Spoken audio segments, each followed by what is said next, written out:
Sector 16 चलोगे aunty जी? जी साहब बैठो। माँ माँ यहाँ पे क्या कर रही है? इतने सालों बाद यहाँ पर देख रहा हूँ, वो भी रिक्शा चलाते हुए।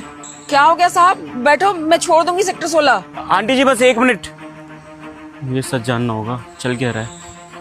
क्या हुआ साहब? हाँ आंटी जी बस 1 मिनट।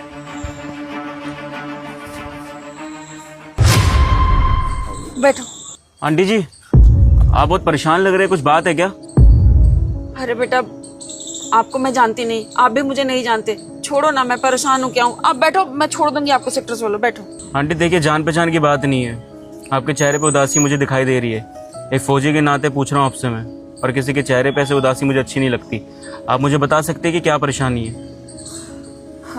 साहब मैं क्या बताऊँ आपको, मेरा बेटा भी ना फौज में था। जब मेरा बेटा मेरे पास था, मेरे पति थे, मेरा घर बहुत खुशहाल था बेटा।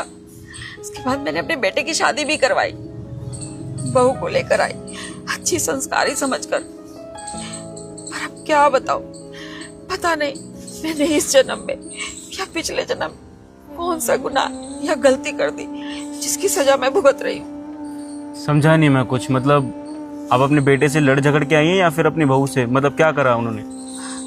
नहीं बेटा, मैं अपने बेटे से लड़ ही नहीं सकती ना। मैंने आपको बताया ना, मेरा बेटा भी फौज में था, वो इस दुनिया में नहीं है। आपको तो पता ही होगा फौज की जिंदगी कैसी होती है। एक दिन मेरा बेटा घर में था तो वहां बॉर्डर से फोन आया कि बॉर्डर पर लड़ाई छिड़ गई है।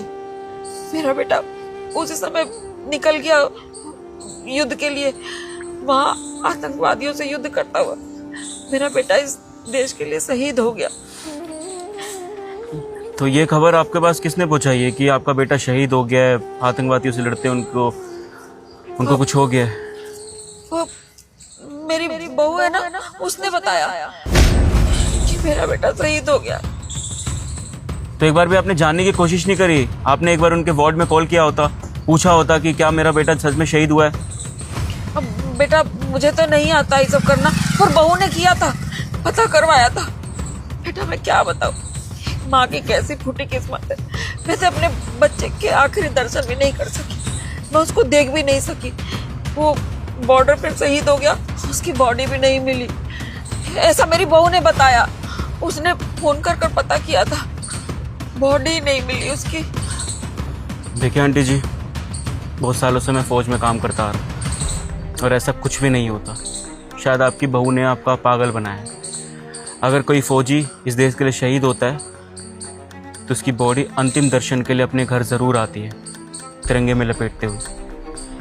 और आपको अगर इस चीज़ के दर्शन नहीं मिले ना, इसका मतलब आपकी बहू ने आपके साथ धोखेबाजी करी है, झूठ बोला है।